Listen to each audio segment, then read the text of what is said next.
સોનિયાજીના રાજકીય સલાહકાર રહ્યા છો, ક્યારે તમે કુદરતી આપત્તિઓ કે આતંકવાદની ઘટનાઓમાં ગુજરાતમાં આટલા દિવસ ગુજાર્યા નથી?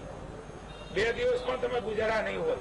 તમે આટલી જે બાઇટો આપી છે એટલી બાઇટો એ કદાચ મને એવું લાગે છે કે આટલા વર્ષના ઇતિહાસમાં ગુજરાતમાં તમે નહીં આપી હોય.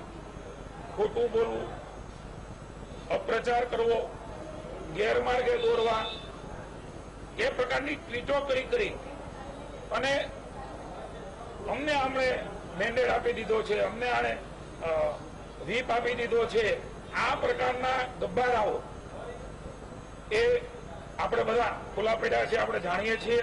એટલે કોંગ્રેસની હાર એ નિશ્ચિત છે. એમનો ગભરાહટ, એમનું 24 કલાકનું, 48 કલાકનું, 72 કલાકનું જાગવાનું, આ પ્રકારે એમની હાર એ નિશ્ચિત હોય એટલે સ્વાભાવિક છે ગભરાહટ છે. અને એટલા માટે થઈ અને ભરતસિંહ સોલંકી પણ એક એવો પ્રચાર કરે શ્રુતિજી હારવાના છે. તમે તમારા અહેમદભાઈની ચિંતા કરો.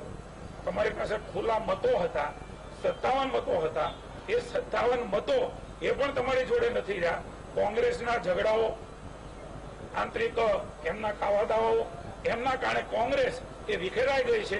આવતીકાલે ભારતીય જનતા પાર્ટીની જીત એમના કારણે થશે. Thank you.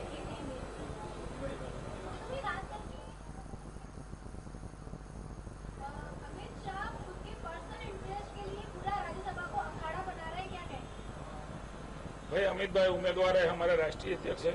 अमित भाई चाहते तो तीसरा उम्मीदवार भी यहाँ नहीं खड़ा करते, लेकिन लीडर हो तो अमित भाई जैसा हो. उसने तय किया कि यहाँ से तीसरी सीट कांग्रेस की जो स्थिति है उसमें आ सकती है.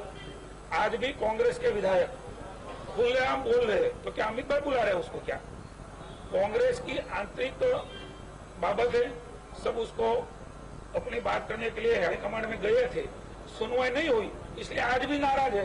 नहीं तो कांग्रेस नोटिस दे रही है, नहीं तो कांग्रेस उसको निकाल रही है. अहमद भाई को जवाब देना चाहिए. अगर अमित भाई चाहते तो दूसरे राज्य में से भी जीत सकते हैं आसानी से, लेकिन अमित भाई ऐसा लीडर है कि पार्टी को आगे ले जाने के लिए यहाँ तीसरी सीट भी लड़ा जा रही है, उस वक्त लड़ा है. ये हमारे लिए